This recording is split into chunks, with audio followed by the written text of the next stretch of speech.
Welcome to Skeptical Scott and Friends. Humanist first, evidence always.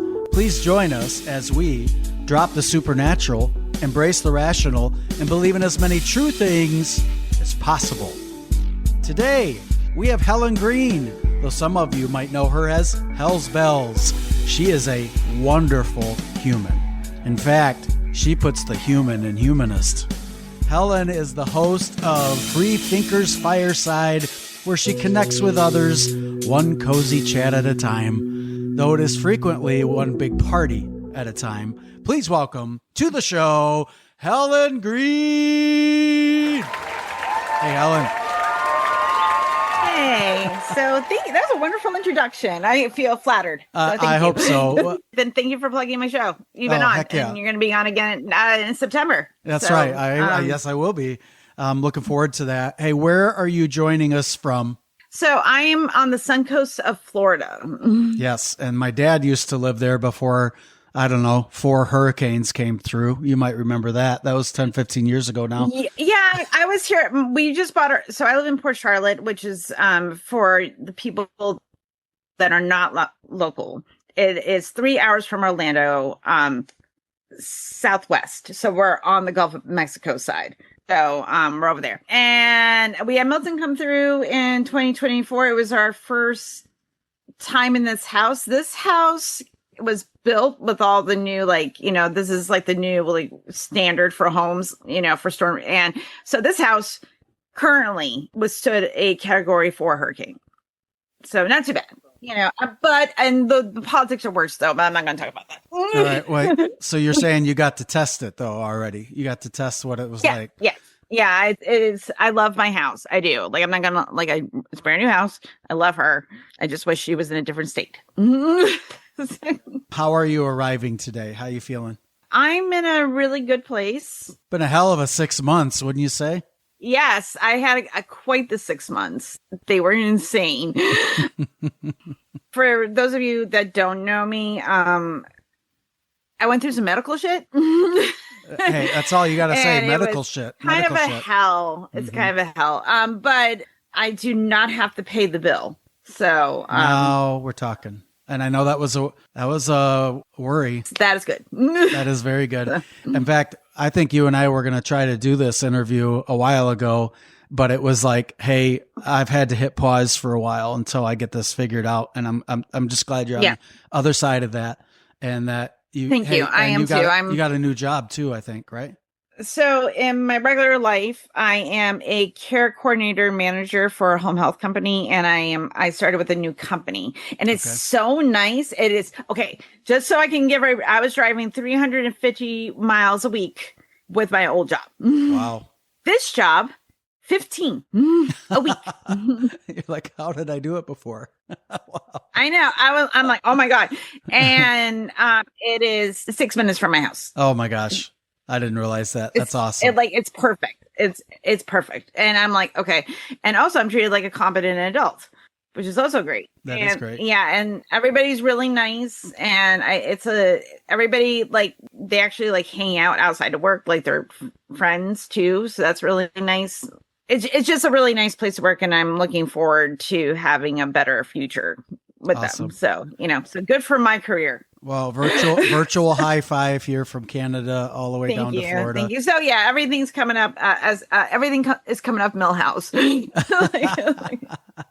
All right, is that a Simpsons reference? It's a Simpsons reference. Of course it is. Yeah. Did you grow up watching The Simpsons? I did. What was funny, I didn't really get into the show until my mid 20s. I watched a little bit in high school, but I guess the humor was I had grown out the fart joke stage, of childhood. Yeah. Okay, fair. I do like a good fart joke, but it's not the same. It has to be finely crafted, sir. So I think when I started watching it, then the humor started. The meta humor kind of creeped in, the more the adult undertones of it. Like, and then Yeah. I was like, okay, this is actually really funny. Well, shoot, if there's ever like a Simpsons trivia night, you and I got to be partners because I'm an expert in the first 8 seasons and then I stopped. So, yeah. I didn't see the first 2 seasons till later. I started getting into the Simpsons. I think they were on like season 10, like 9 or 10. See, like, so put us together. But That's I what I'm don't saying. like. I have memories of watching like a whole season, and it's all like jumbled together. Like, it's like I could make an episode about like 5 different episodes and just put them together by scene, and it'd be the same show. Like, Well, let's put it this way. I had a GPS. This is back when you had to buy a GPS separately. You didn't have it in your phone, right? did you have a TomTom? Yes, I did. I did have a TomTom. I had one too. I had Vader's. You had Vader's. I had Homer on mine. So it'd be like, in 500 yards, woohoo, you made it. And it was really cool for about a day. And then I just shut it off because I didn't want to hear it anymore. Cool for about a day, like a couple days, and I was like, I can't have him doing catchphrases at me, and tell me to use the force. Like, I can't. Like, that would be I'm driving. That's a force joke, not a fart joke. But all right, moving from here. Right, exactly. Hey, I've had a great weekend. I was at Pride Grand Rapids in Yay! Michigan, which our longtime listeners just recently heard that episode. What a fantastic time to gay the prey away, as your Facebook message says. Yes, so, gay the prey away. have you been celebrating that at all? Have you seen it around? I tend to do Pride in October. I went to St. Petersburg, Florida. Has the biggest Pride celebration in the state, and it's a time. I went after the Orlando shooting. Mm-hmm. I went after that, which was really moving. Being a part of that, and I brought my kids too. They were like 13, and my son was about 10. I want them to have that experience of being around people that are different, but also the shooting had happened, and I wanted to show up because as a queer person, that's kind of important. Well, and I think the ages of your kids too. I think it was very appropriate, to introduce them to, hey, this is what's going on, and this is what it means to show up for people. Yeah. It's something that I try to instill. I try to instill in my children, and they're both like very kind and both of them will do volunteer work without ask. They did a lot, in high school, and they're always willing to help out. You don't really have to ask. Dang, do you know how cool that is? So I'm very proud of the people that they grew up to be. Yeah, I mean that's awesome when you have somebody without being asked. When someone says, "Hey, what do you want your kids to be when they grow up?" I'm like, I want them to be kind. That's what I want them to be. Yeah, that was yeah. I'm like, I just want them to grow up to be good people and responsible. That's all I want. We'll figure out the rest. Like everything else they can figure out, And one of the things I also advise, put your kids in therapy. Yeah. Especially when they're junior high and high school. Because one, you can't solve all their problems and they don't want to talk to you about everything anyway. And then they'll have a safe place to talk about their feelings about you or whatever, and work through them in a healthy way. So mental health's important. Yeah. Sometimes I would see some of my students might be going through a really rough time. So for example, I had a student, I won't say his name, but he showed up before school started. He was in tears. His mom had just kicked him out of the house. And, I just pretty much just listened. I'm not a counselor, right? But I said, hey, how about we go see the counselor? And he's like, oh, I shouldn't see a counselor. I'm like, hey, and all I did was I raised my hand and I said, a lot of the strongest people you can think of, they get help when they need it. So I didn't say it was me, even though it was, right? It's just kind of sending the message of, this is exactly when you need to go see a counselor, Right. I think it's that whole mental health stigma, that I keep trying to break, you don't have to have mental health issues. Okay, I have depression and generalized anxiety disorder and ADHD and autism. Okay. I'm a gambit and I have trauma. Okay, cool. but I don't really go for those issues. I always like, because I've been in therapy for so long. I have so much insight into myself. Self-aware, all caps. Learn a lot. Yep. Yeah. Yeah. You learn so much about yourself. But I tell my therapist, I'm like, you're my maintenance. I can tell you anything and I don't have to worry about hurting your feelings. I don't have to worry about like, hey, like how we're going to have dinner tomorrow. Like I can, and she just gives me feedback and we're breaking up because she's going on to a new job in July. So I have to get a new therapist and I've been with her for 3 years. I'm very sad. Yeah. Well, I appreciate you just saying that because I think, a lot of the listeners to this show, I think can relate for sure. And, I love the idea too, that it's maintenance, not for when the shit hits the fan. I mean, it's for both. And because we had already established that relationship and I went through quite a few things the past like 4 years. Mm-hmm. It was really helpful, to have somebody to go to during that time. Because by the time everything started happening, we had already, like all the changes I had been through. She was already there, and I was just, and then other times I'm just like, I had a pretty good week. Yeah, we can probably just do a half an hour. Well, and if we have any holdouts right now, which I don't think we do, but in our listenership, think of some of the best athletes in the world, right? Competing on the world stage. You know what many of them have is their own counselor, right? They're sports psychologists. Some of them have a therapist and a sports psychologist, right? So, I mean, if it's great for the best of the best, then it's good for you. So we'll step off that soapbox for now. But let's get back to you. I will ask your listeners if they do need a therapist to contact the Secular Therapy Project. If you are on stateside. Yes, seculartherapy.org. Get yourself a licensed therapist. No, that's a great point. And former guest, Daryl Ray, you know that name probably. Yes. What a great service to make sure we find somebody that's not going to smuggle in religion at, the fifth session. Really, therapy is like dating. Yeah. Like you have to date your therapist and then your date to find a good therapist. And then you have to not only find the right one, but that like, okay, I like, this is someone I trust to work on issues going forward, and also, realize they're professionals. Have a little, because transference can happen. So, knowing your boundaries is a good thing. Point. Yeah. I think I know what you're saying. But I also, if you go to the seculartherapy.org, if you go to the website, the questionnaire that they use to screen therapists, bring that with you to screen your therapist and see if they can answer those questions, even if they're religious, if they use scientific based therapies and they keep religion out of it and they can respect that you're a non-believer, then use them, but make sure that they're vetted, that the state is tracking their license, that they're not going to push any woo-woo weird stuff. And if they did, then you have to report that. Yeah. Because they're not supposed to do that. Hey, I appreciate that. That's awesome. All right. Well, Helen, you are an advocate. Yes. You're an advocate and you are an activist. I mean, what is your gut reaction when you hear yourself described that way? It's really weird. I've been doing this gig for like 5 years now, right? And almost 6.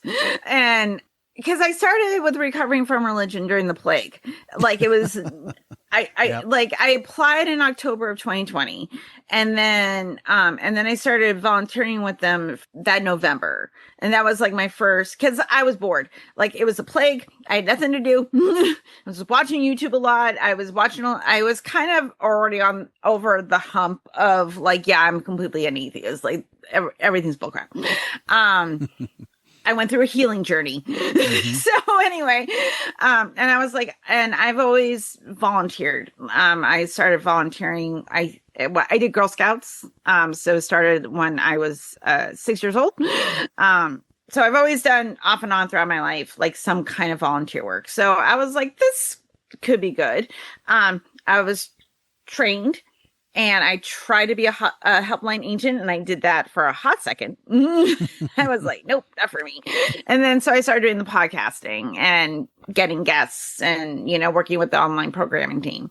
And because of that, like I started developing a skill set. And then I'm a networker. I know a lot of people in this community.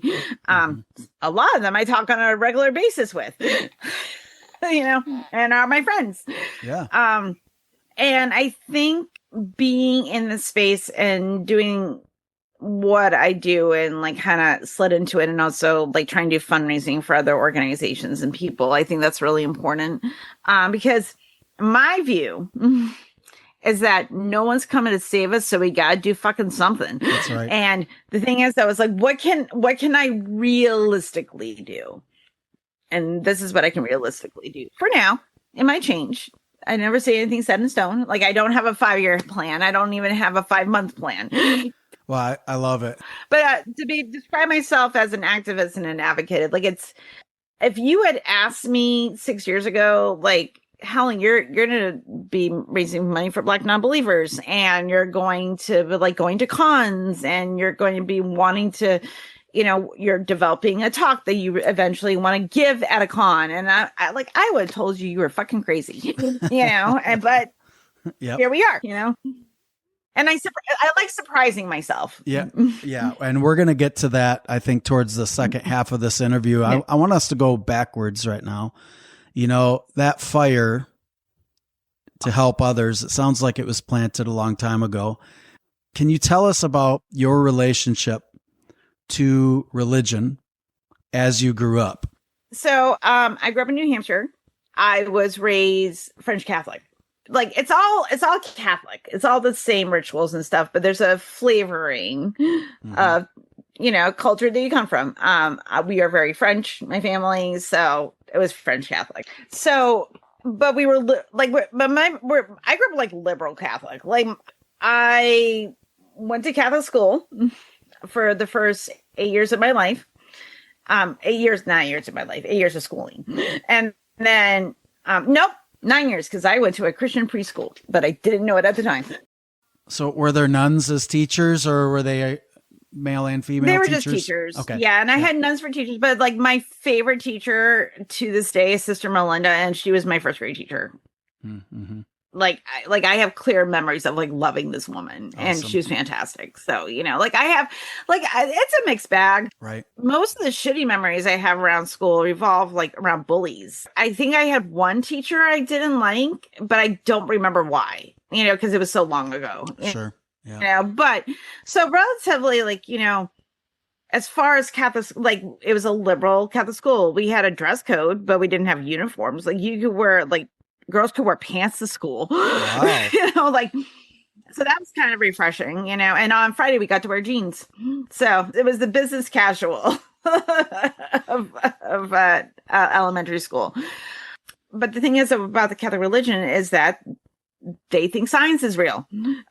So I had religion class, which was theology, and we would talk about the Bible, but it was more like storytelling. It was more like I don't have a lot of memories from that time. Like, I did remember at the time, I was like, I don't think somebody can rise from the dead. That was the thing that kind of tripped me up, because I was like, I don't think that's possible, but I was questioning it, but I wasn't questioning enough. It was more like the reality, because of the science class. And also my dad and I would watch PBS together all the time. We would watch Cosmos, and we would watch Nature, and we would watch other we would watch mystery together. I watched mystery with my mom because I like a good murder. Mm-hmm. I like mystery. So the problem solving, So, okay, this is my brain. On one hand, I'm supposed to believe, there's a God and a Jesus, but also the world and reality run on scientific truths. Yeah. By the time I hit high school and I realized I was queer as well, I didn't let go of belief, but I was slowly letting go of religion. Because I was a wee budding feminist, and I just couldn't. I couldn't make sense. I was like, why? I'm like, I know there was goddess worship because I had a set of encyclopedias, and I was like, when did that happen? And then so it kind of, that was my first it was really the sexism of religion that got me to question things because it didn't make any sense. Also, I didn't understand why murder and having sex before marriage were the exact same sin. I was like, this makes no sense. These are two completely different things. Oh my God. So like, to me, I was like, I think these are just stories we told ourselves. And then by the time I hit about 21, 22, I had like let go of like the Catholic religion. But because I grew up kind of liberal Catholic, like I remember one of my brothers wrote me a letter and he's like uber Catholic, and it got a little weird with my family for a little bit. But it wasn't like, you can't come to family gatherings anymore. Right. We're not going to love you. We're going to kick you out of our lives. It was just basically like, what do we do with the atheists? With your work with recovering from religion, you kind of hear the of what it could have been like, right? So what I'm hearing from you right now is that it wasn't a big church trauma story. It was not you're getting kicked out of the family kind of story. It was an uncomfortable at times story. Am I getting that right? Well, like, and I left that apart. Okay. So, when I left the Catholic Church, it was also around the Spotlight scandal happened, which is the church's SA of children scandal. Mm-hmm. Mm-hmm. My diocese, the Boston diocese, is where that place, it broke. I just, when you said Boston, that's all you had to say. Holy cow. You're right. Yep. That's exactly where it all centered around. Wow. Yep. Our bishop was the Boston bishop, and we were under his diocese because where I live is very close to the Massachusetts line. Yeah. Yeah. So just so you know, I have family in Allenstown, New Hampshire, close to the capital. Not far from me. I was 20 minutes from Concord. Concord is how my family would say it. Concord. You have to drop the R. I don't slip into New Hampshire. Occasionally I'll slip into a New Hampshire accent. But for the most part, when I hear myself, I don't hear it as much as I hear it on like my brothers. Yeah, I hear it on my wife's side of the family, mostly our sister-in-law. Yeah. I actually love hearing it when I hear it. I was in a restaurant, sidebar. I was in a restaurant one time and this woman came over. She said wicked to me. Wicked. And and she's like, oh, that's wicked cool. And I recognize it. I go, you're from New England. That's my niece. I go, you're from Mass or New Hampshire or Vermont. And she goes, oh, I'm from New Hampshire. And I said, where? And she goes, Manchester. I go, oh my God. You even said it right. That's where I grew up. So it was really funny. It was just wicked cool. Wicked cool. Or wicked good or wicked bad. You can't say wicked. Like, yeah, you got to attach it. You got to attach it. It's an adjective. You're wicked right. All right. So you stepped away from the nuns. I left the Catholic Church, moved to Florida. Now, in the 90s and when I was a teenager and definitely my early 20s and into my late 20s, I started studying paganism.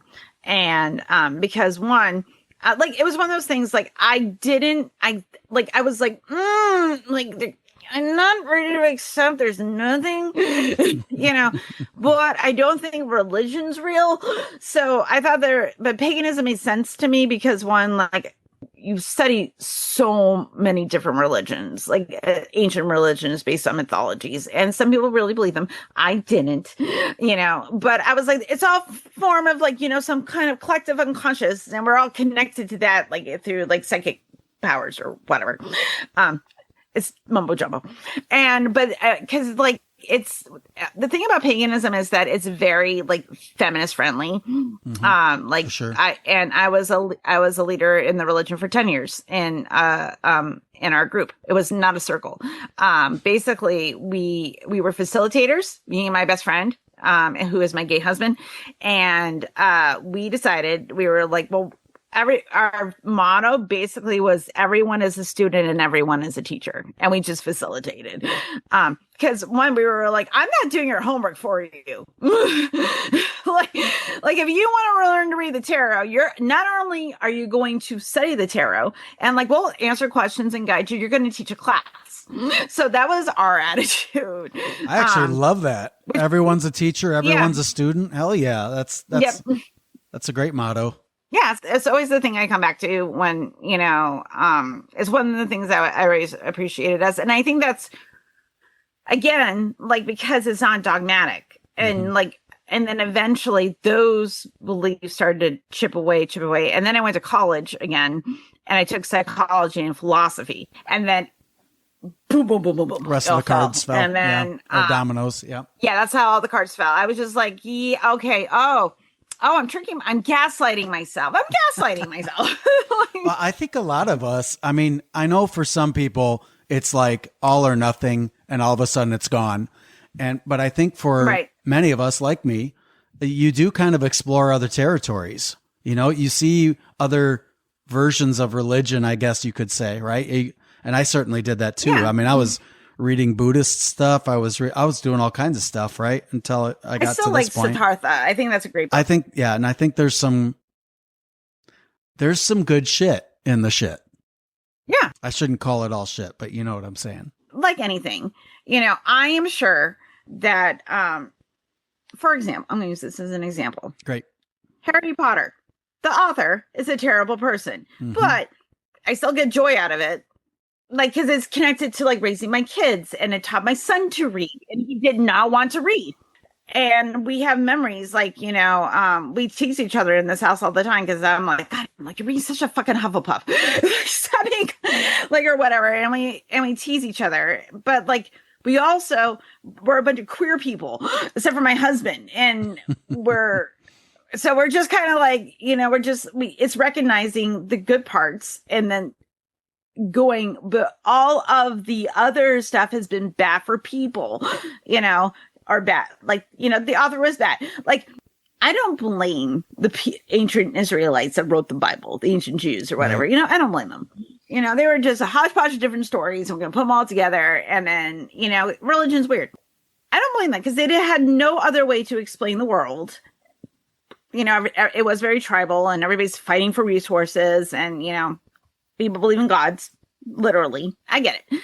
In the modern world, when you're being like a transphobe, right, and just working against your own interest, and we all know better, and there's actual science to back it up, like, then I'm like, okay, girl. Right. It's when people attach their God to their reasoning in a negative direction that you're like, wait a minute, you can't borrow from God here on this one. You're being a terrible human being.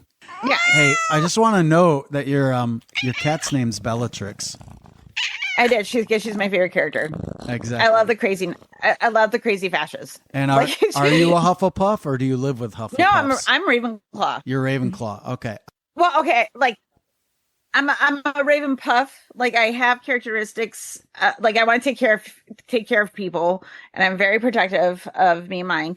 And also, I like to think I'm super smart. The thing about Ravenclaws, though, just another sidebar, is that not only it's not so much that their intelligence is their ability to logic and think outside the box. There's no scientific shit of anything about this. I just like to identify as things. Like, I also, a part of me is a goth hobbit. So, hey, wait, a what? A goth hobbit. What is a goth hobbit? So I grew up very goth. Yeah. I'm picturing right now, like, you can take the goth. You can take the girl out of the goth. Get the goth out of the girl. Nope. But I also want to live in the Shire. I feel like I would be the hobbit that was always going through an existential crisis. Man. Like, we were just going to have second breakfast. I'm like, yeah, but I'm like, do you think we're like, maybe with the second breakfast, we're making the chickens work too hard to make all the eggs? Like, that would be me.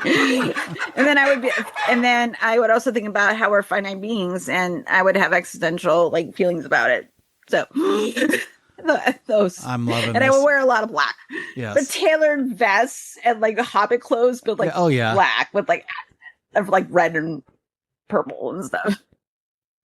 There's not a lot of movies I've purchased, like the best version of it, HD, but I've got all of the Hobbit, all of the Lord of the Rings just ready to go at any moment.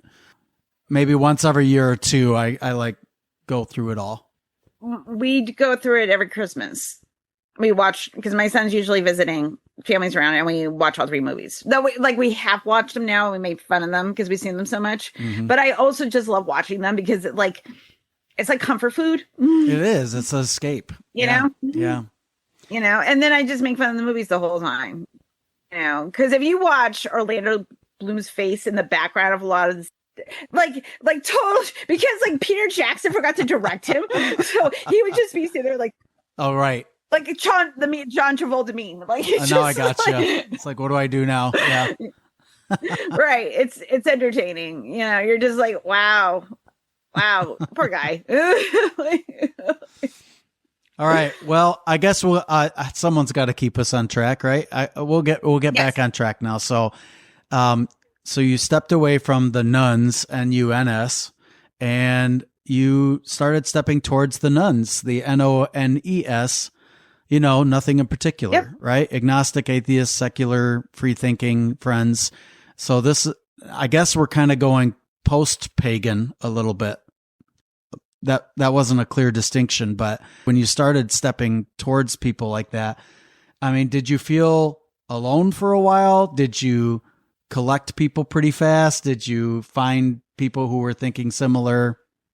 So right before I completely left, I was working as a project manager for a place called the Spirit University, which trains mediums, and it's actually they make a lot of money. Did you say Spirit University? Yes, you can look it up on the internet, guys. I've never heard of this.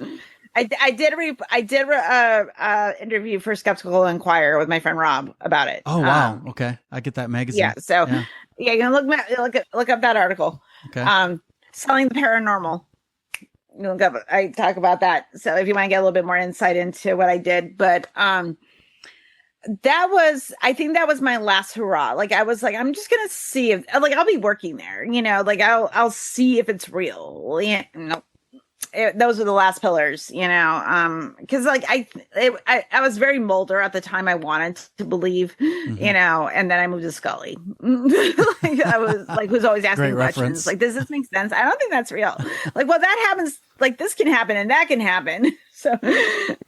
So yeah, that's the last pillars, as you say. Well, yeah, because I started connecting with people on the Atheist Community of Austin's Discord server. Because I desperately needed to talk to my husband was still working. My oldest was in college and my other child was staying with me. So, but everything was like kind of boring.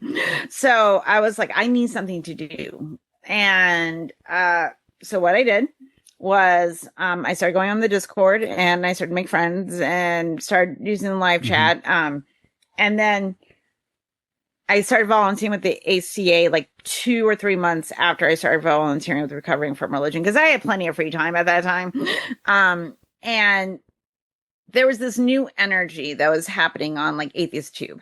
Like a lot of the Four Horsemen, like I never read any of them. I have no interest in reading them because one, like I don't, not to sound dismissive, but for myself, I didn't need that. And I don't need it now, you know, like not because I don't think there's some brilliant ideas. Like I heard a lot of people like the God delusion really helped them. I know that, you know, Hitchens' works has helped a lot of people and, you know, Harris and all that. So, but like I have problems with Harris, but we're not going to have that conversation. But I started noticing on Atheist Tube that I was seeing women and I was seeing queer people and I was seeing people of color and I was like, oh, like, because it was very like, it's doing so much better, guys. We're doing so much better because there was a lot of like, listen, I love my cis straight white dudes. I love y'all. But I was like, I don't want to listen to a cis straight white man talk to me about abortion. Right. I don't want to listen to, I don't want to listen to you. It's like, I don't want to listen to a straight man talk about queer issues. It's like, no, like you can be an ally. I love an ally, but like the people that are actually, talking about their experiences, and it's good to see like, people kind of pushing more and more to get more diverse voices. Cause like, just like with everybody has to have like a Jesus that looks like them, Mm-hmm. In a religion, like people like to see themselves in a tribe or community that they want to be a part of. And if you just see this straight white dudes, like I was coming off a Gamergate and it was like, God, anyone remembers the 2010s atheist YouTube? It was wow. I wasn't there yet. Crossover with the gaming community, but I did. I have heard about it though. I have heard about what. Oh yeah, I wasn't okay. Like I was adjacent to it because like I was more like I had watched a bunch of like videos and I wanted to connect with people, and I started doing that through Recovering from Religion. I started doing that through the ACA, and then because I was doing podcasting, I started and I was looking for guests. I just started asking people, and because I was volunteering for the ACA, so I started meeting people through there, and then other people at Recovering from Religion knew other people, so it was just like I just kept like you're a connector. You're a connector, and now this has happened face to face too, right? Face to face. I mean, you just got back several days ago from Atlanta, right? Yes. What were you doing there? I was raising money for Black non-believers. They're still looking for money. It's their 15th anniversary. 15 years. That's right. Yes, 15 years. So, and we were at the Free Thought Foundation of Atlanta is building. That used to be a church, which I love. That's cool. It's like when a church turns into a bar. Pews outside, like on the patio where we have meals and stuff, and they had a screen set up outside, so if you couldn't be inside during the talks, because the patio was really nice because it was shaded, and it was a good place if you wanted to like watch the talk, but also like converse with people without interrupting what was going on inside. So that was nice, and I got to meet Mandiza. She is a firecracker. Mm-hmm. She is a very, very hard working woman. That woman, mm-hmm. like I look at her, I'm like, girl. I was like, and she's warm and receptive. And I got to see my Cynthia. Like me and Cynthia started doing nonprofits together, like 4 years ago, mm-hmm. and we were like friends, and the fact that I got to hug her and be in the same space is really great. And I got to see Cellular Rarity, Elliot, and I got to see this guy Ricky, who's still I met through Recovering from Religion, and he shows up at a bunch of different like cons and stuff, because I used to do the Recovering from Religion excursions when I volunteered for them. I'm like half, like I'm just backup for guests. That's what I'm doing. Mm-hmm. I'm doing that capacity. What can I realistically do? That. So, anyway, Ricky showed up, and it was really great to see him because it had been a while, other than seeing him on camera, and he's a wonderful human being, and it was really nice. So having these connections has been really important. And I have forged like very close friendships being in this space, because it's nice being somewhere you can just be yourself. Right. It's like, as long as you're not an asshole. Right. You're saying is that, you don't have to pose, you can exhale. And my first atheist conference was last year, and you bet I'm going to some more this year after that experience. I was in Minneapolis. Sorry, I won't see you at Nashville in NanoCon, but I will see you in Rocket City in Alabama. I'll ask you this later. Oh, go for it. Come on. Okay. All right. Okay. So we're renting an Airbnb. Yeah. Me and a bunch of friends. Okay. You want to join us? Oh my gosh. It's going to be me. It's going to be Seth from Ambush Apostate, and it's going to be Lil and Elliot. And oh my it's gosh. going to probably be a couple, and Kelly, Detroit AC yes, going to be there. Come on, I can't believe I get to see all y'all. This is great. Yeah, so if you want to stay at the Airbnb, because we're all going to split the cost. Yeah, send me the details, and that's okay. a likely yes. Okay, yeah, that sounds like a blast. Yeah, it will be good times. I highly recommend, guys, like if you're going to go to a con and there's going to be a bunch of you, get an Airbnb. That sounds amazing. Just telling you. Okay. Like, because also too, like you have the option if like you don't, like a couple people just want to go back to like the Airbnb and like chill, and other people can stay there. You don't have to. It's a home base. It's a home base. Because we did it for back cruise. We had a bunch of people over at the Airbnb and had a party. Everybody just came to the Airbnb, and it was a safe place to like, get a little loose, and everybody was laughing and having a great time, and you can all connect, and we didn't have to worry about like, us being too loud or like, that's why we're there. Making staff stay or whatever, That's right. So it's nice. Like I highly recommend. All right. Well, thank you for the invite, and just let me know more about it. I'm gonna make it. I'll edit that part so we don't have to worry about that. But thanks for saying that. So, I forgot we're not live. Yeah. All right. That's the drawback of this. The drawback of this is I actually have to go edit now, right? Instead of just like pushing it and it's ready. Hey, but I think go ahead. I was going to I started using Riverside for my clips because I need AI to do the work for me. I'm sorry. Like, but it's picked out some gems. So I'm being like, and I'm starting to do that for clips, and I'm probably start putting clips on TikTok, since I can just do it through because like everybody's on TikTok apparently, and apparently I have to join the brigade. I feel like such a boomer because I don't do it. I mean, I do have a TikTok, but I don't make clips, and I don't make, from my show. This is just I have one. Yeah. But that's all right. I did really like doing lives on TikTok when I did them through the ACA, like because I would just talk to people for hours, and like, oh, they loved me because I would get some like super like asshole, like I'm better than you because I'm religious, and I would just be like, I do not suffer fools, sir. I'm like, I don't know what cage you thought you were entering, but I'm just going to let you know, I'm going to smoke you like a cigarette right now. They would try to talk to me about like abortion, or they would start to talk to me like feminism or whatever. And I'm like, I have facts, sir. Yeah. Well, hey, gosh, I forgot where I was going. All right. Oh, I got it. Okay. Mandisa and I have something in common, and I can't wait to meet her at some point. We're both bicentennial. Really? Yeah. Didn't she just have her birthday? Yes. Mine's coming right up. Mine 50th is next year. Well, we're going to have to celebrate then too. I'm definitely having a stream for my 50th birthday. Oh, good. Yes. Yeah. I'll probably raise money for something too, but like I'm doing it. Like unless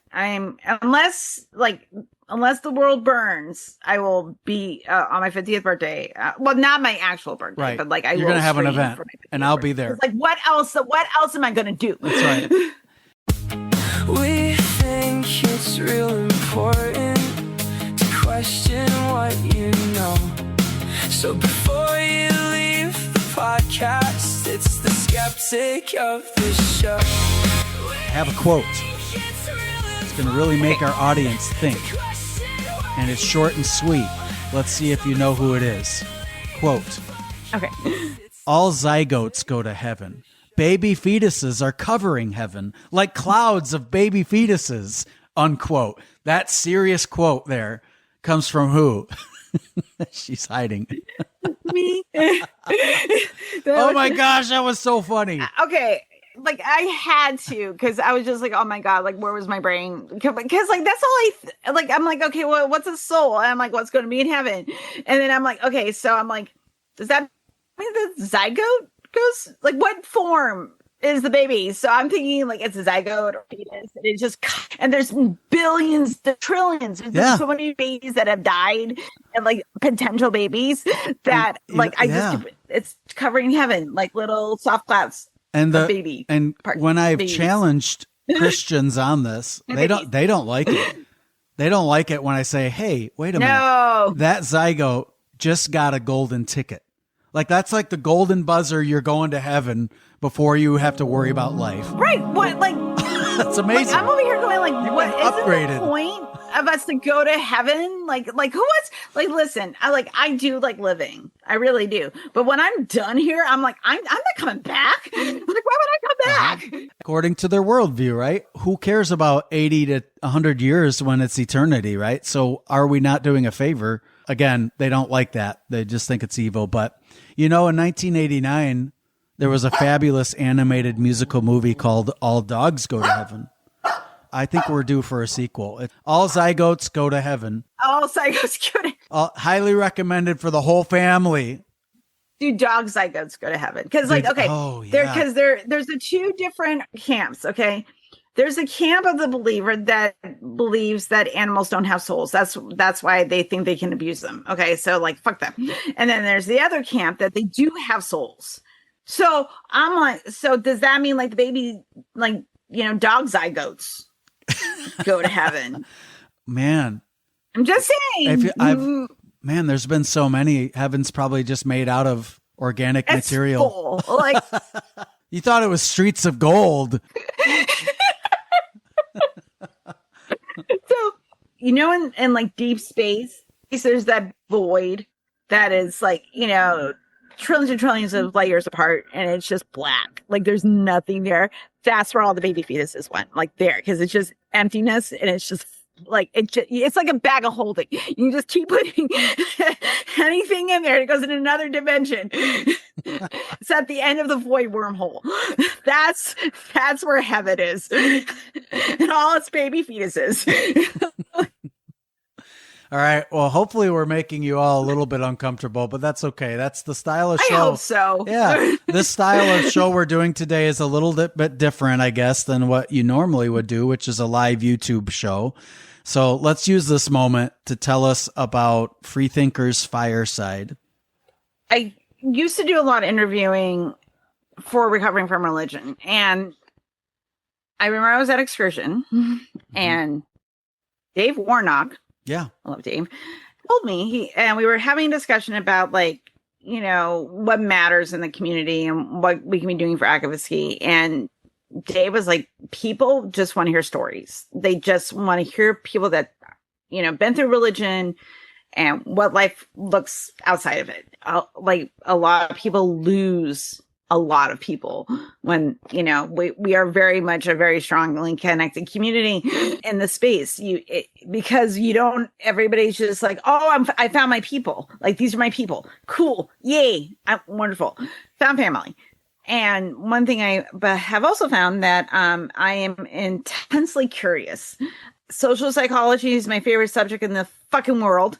And also, like, I think it's really important for everybody to kind of have a voice of something you care about or something you would, So I always let my guests pick their topic.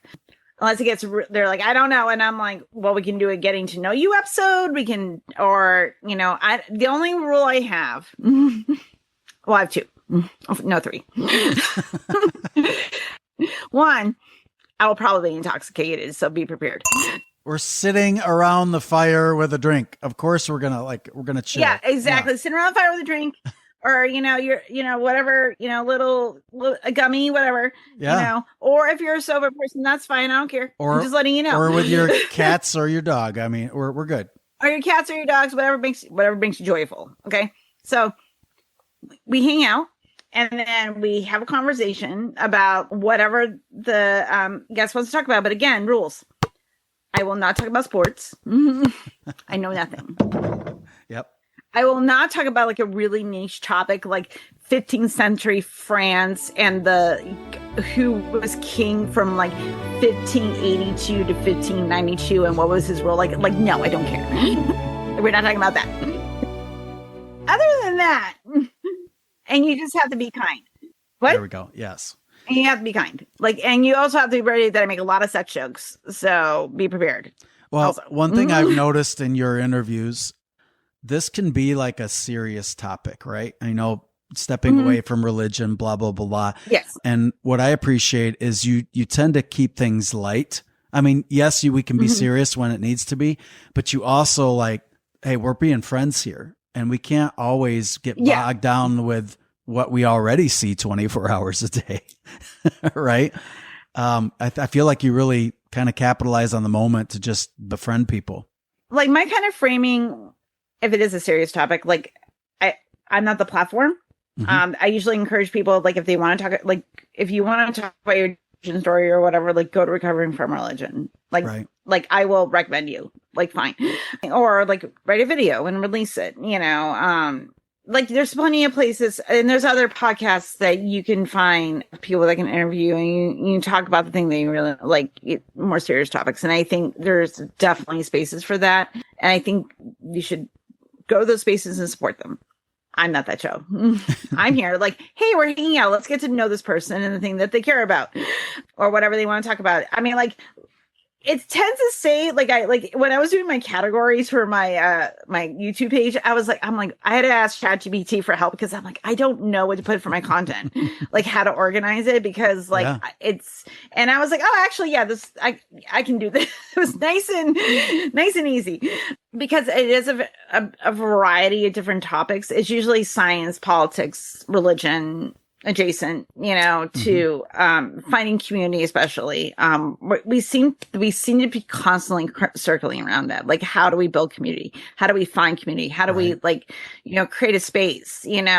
Elliot's charity, Secular Rising in Tennessee, they're doing it. They just have talks for people to hang out, and then they have speakers come and talk about science, skeptical thinking, and are creating a space for secular people to meet each other and hang out in live person. So you don't have to wait for a conference. Exactly. If you want to hang out with other skeptics. And you don't have to spend, $300 or something like that or more to get to a conference. Plane tickets are killing me right now. Oh my gosh. I know. Because I had to buy tickets for NanoCon, and I was like, okay. Now, luckily I did get my tickets for Alabama a long time ago. I got it when it was cheap, but I'm trying to find tickets for my wife to get to Seattle for something else, and I keep waiting because the prices are so outrageous. I'm like, do I like? It's okay because NanoCon's the end of July, and I do got to order them soon. There's not much longer to wait, I guess, right? I mean, you kind of know the range. And then like it's also the airfare for Rocket City because like Atlanta was a drive. It was 9 hours, and that did not include stops. Yeah, Have you ever had somebody ask you, because they maybe have watched or listened to your show, and they go, man, can you help me launch a podcast? How did you do that? Have you ever been asked that?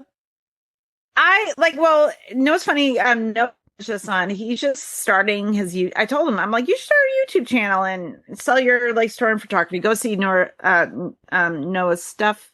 Noah Stanbrook. He is a storm chaser. It's really cool. And he's a really nice guy. He's super nice.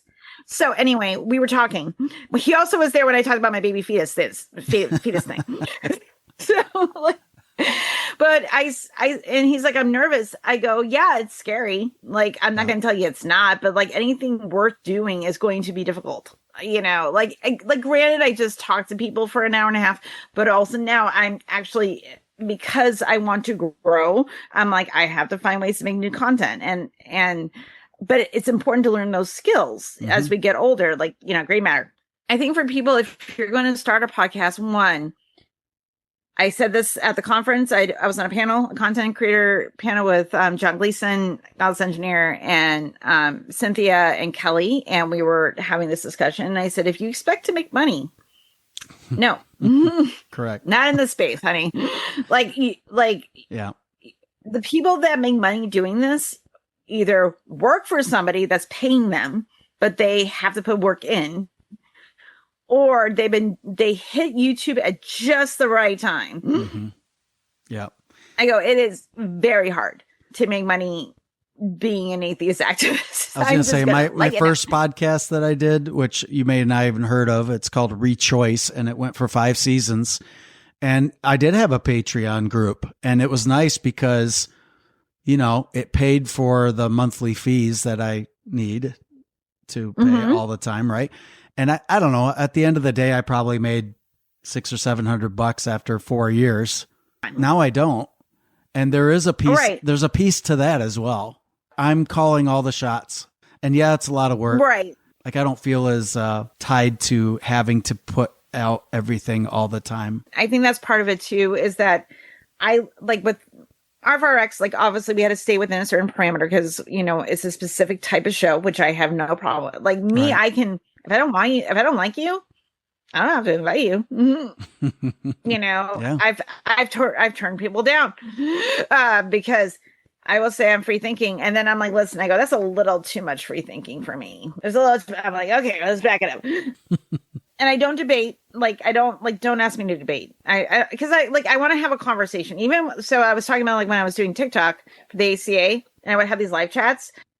I wasn't trying to win anything. I was just trying to give them like little seeds. Like, hey, I think that might be flawed thinking. No, the contradictions of the Bible did not make it true. That makes no sense. Weird things you hear. But I never did with malicious intent. I never thought someone was more or less intelligent than I was because they believed in God, because I had some weird beliefs and I'm smart. So if you're going to create content, like think about what your story is, what you want people to get out of it, who you're trying to help, and are you willing to make the commitment to make it work? Like I got nervous when I got sick because I was like, I can't do content right now. And I didn't want my channel to die. It was a year old. It was like in November, it was a year old. And then shortly afterwards, I got sick and I was getting like, okay, like, luckily I have wonderful people. So, and I would try, I would like, pop up every so often somewhere to kind of keep when I could tolerate it. But it was hard. And knowing that there are going to be times when you're not going to be able to make content and you have to risk that you might lose your audience. Like, it's the thing. Because the algorithm isn't going to push your content forward, and my content isn't pushed a lot, but like I do know people watch it and I have subscribers. And then like some rando person mentioned to Lilith that he watches my stuff at a pharmacy in Texas and then said that he watches Lil too. And I was like, he watches my stuff? Like random person. That's the person, but that one person, like, oh, I'm, whenever someone tells me I like your content, I always like that value. And also I met some other wonderful people over the weekend and, I'm going to invite them to do my show. So like I was in Atlanta and that's how you meet people too. Cause a lot of what you do is also going to depend on who you know, unless you're just like going to come online and just talk about like, atheism, which is fine. But what are you going to do that's a little different? Like you, there has to be a way that you stand out amongst the noise. I still say, like, I have a coffee and I'm like, if I make enough money a month to pay my Riverside account, I'm fine. I barely make it. Yeah. Well, and that's kind of how I feel too. I'm like, I'm filling out the bill. I think that's some really good advice as far as the core questions that you said. Who is this for? Why are you doing it? Those kinds of things, those kinds of answers. It's really, and I guess I'll just say this. I like the saying, anything worth doing is worth doing ugly. Like it goes back to the skill development that you said earlier, that whatever it is you've been doing, volunteering, etc. Every time you're doing that, you're practicing skills and you're getting better and better. And when I go back to my first few episodes, and I mean of my first show from a long time ago, it's cringe. Though back then I was like, oh my God, I watched my first interview with Elliot and I was like, I know I say like and a lot. Like I know I do because I listen to myself all the time. But early episodes, it was worse because I was nervous. Right. And I was trying to fill time and I hadn't, and Elliot is one of my dear friends. And I mean, he's just wonderful, but like, there's a flow that you have to find. And especially if you're with like friends are easy. Right. When I have a new guest, it's a little harder. And also like, how do I, because they're used to doing a certain interview style. I'm a little loose. So also finding that balance and trying to engage the person as a person, not just like, they're like all they are is a content creator or all they are is an activist or, like I want to know the person and playing the human and humanist. That's what I want. And learning that skill is not easy. It is a skill, just like anything else, to get people to relax and, like, no, this is a fireside chat. Like we're chit chatting. Yeah. Like, and we might stay on topic. We may not. when I had Neil the 6'4" atheist on, he's been on a couple times. I have to bug him again. Last time he was on, we were supposed to talk about like, the importance of deconversion and shit like that, which we talked about a little bit because of his show. And then we ended up talking about Legos and other topics. Exactly. And hey, listeners, you've heard this in our conversation, right? Before we even hit record, Helen and I are like, so what do we want to talk about? Right. So this has been pretty free flowing. And I'm just, thank you for agreeing to do this, with me. And this is wonderful. I loved being on your show the first time. I'm looking forward to doing it again. One thing I know about my listeners, just from emails that I've received, there are quite a few that are still closeted when it comes to, particularly the ones I'm thinking of right now, closeted as far as their lack of belief or being able to express that and just be themselves, regardless of the reasons. Do you have any message for them today? And I'm going to say, for whatever reason, they're closeted too, because I think there's a big umbrella here, wouldn't you say? As far as why people feel like they can't be themselves with certain people. It's kind of like code switching, It's almost like masking, as someone that is neurodivergent. I've learned not to mask anymore. It's a lot of work I'm a to little mask. More mature. Like I'm mature at work, but also like I tell people if I'm struggling or I'll say like, I'm sorry, it's autism. Sorry. I love that. I don't hide it anymore. You just put it out there. Yeah. That like, so, but the thing is though, and I have enough confidence within myself to do that. I think it's really important. It depends on circumstances, as you said. If you're in a job where coming out will be really bad for you, don't come out. Mm-hmm. If you're living, to have a stable life, a place to live, a place to eat, depends on you staying in the closet, you stay in the closet. Even if it doesn't depend on that, but like in your friend group, in your family, like what level of risk are you willing to take? Like that's what I would say, like what is safe for you and what necessary boundaries do you have to take for yourself to stay safe? Because it's not going to last forever. I tell you that. Mm-hmm. For me, the friction, this is how change happens. The friction of daily life and being honest with yourself comes against like holding on to, some bullshit. And eventually it will eventually emerge. I always say like, play the game if you need to play the game. But I also recommend if you don't have to, please come out. Feels great when you do. And at least it did for me. And I'm not even completely out yet. I'm out enough to feel like myself. Like if you say, like if someone says like, God bless you, like have a blessed day, I'll be like, live long and prosper. Like, cause nobody's going to say, like everybody like Star Trek. And also I like it that it's a Jewish saying, which is sneaky. And two, I love Spock. So there we go. Also has autism, like in a different way. So I can do that. Or if I'm on the phone with someone and they say, I'll do prayers, and I go, yeah. And then, and somehow it comes up about God or religion. I said, well, I'm an atheist, but you know what I believe in?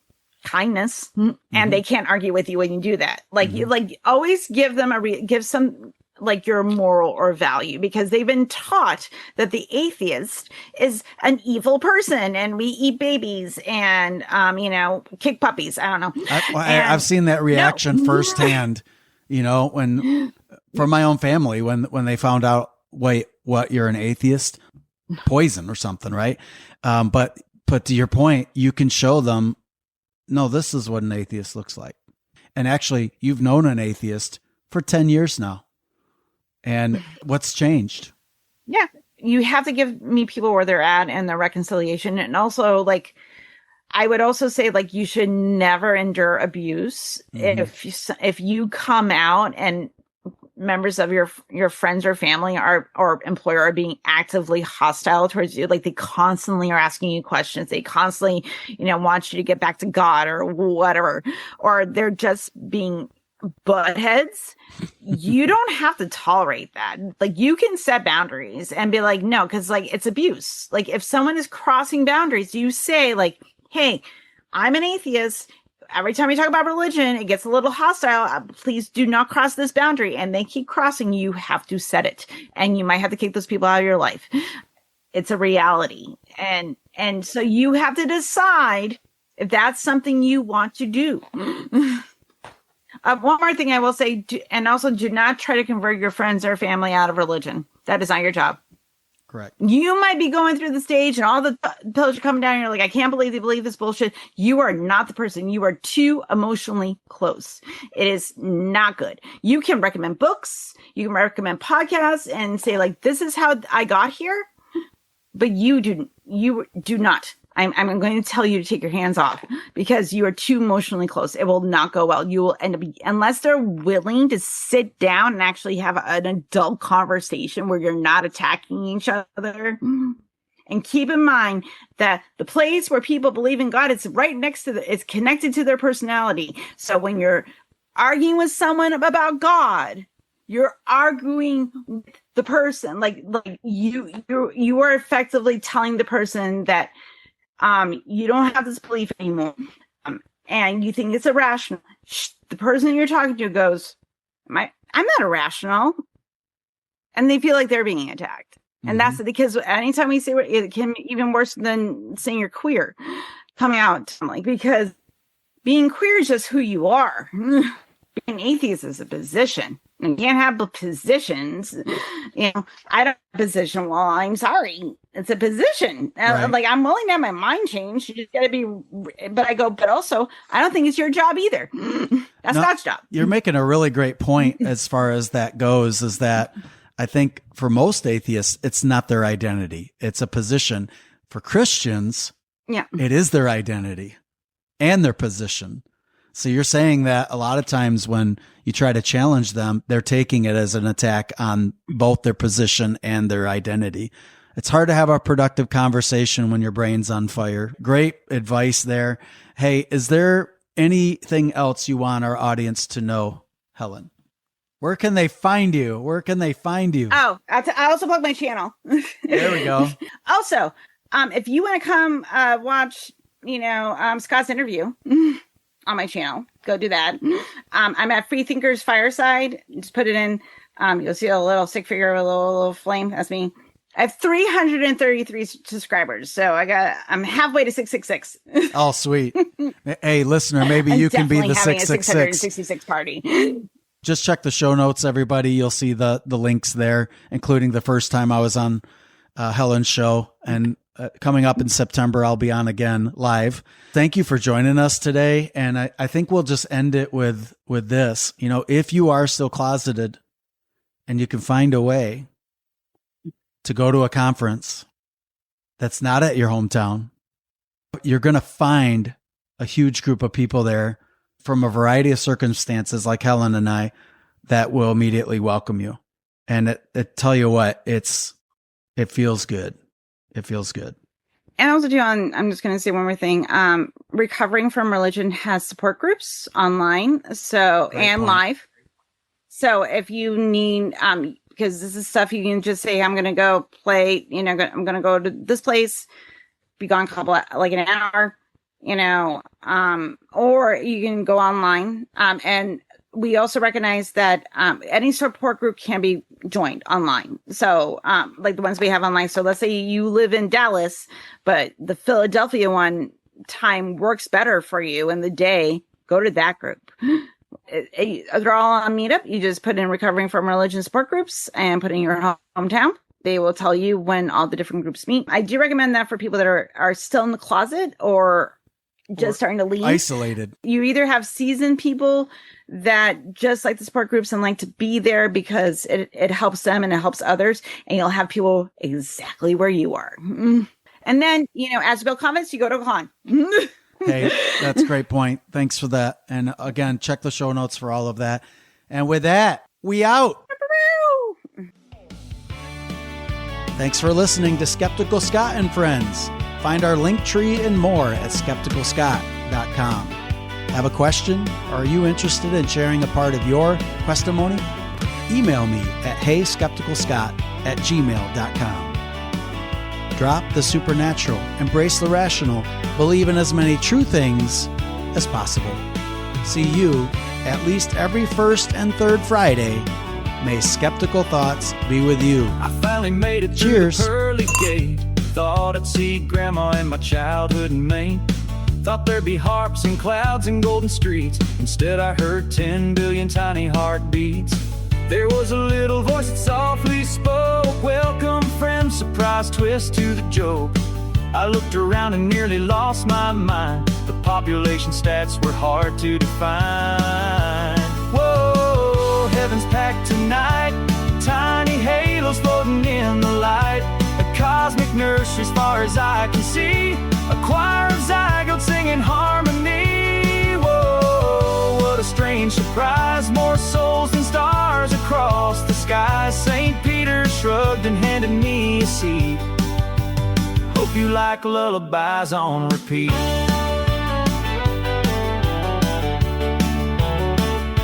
I asked, where's Moses? Where's Einstein too? Where are the legends? I was hoping to. He said, they're somewhere in row 83. I said, 83 million. He said, possibly. Tiny cherubs bouncing everywhere. Little winged blobs just filling up the air. One flew by and gave a tiny wave. I thought this was not the afterlife I crave. No offense to anybody here, I'm just confused by the atmosphere. I planned for mansions and celestial views. Nobody warned me of the daycare queues. Whoa, heaven's packed tonight. Tiny halos drifting out of sight. I came expecting angels dressed in white. Now I'm hearing baby songs all night. And if eternity works this way, I've got one humble prayer to say. Dear heavens, if there's room to rearrange, can we add an adults only rate?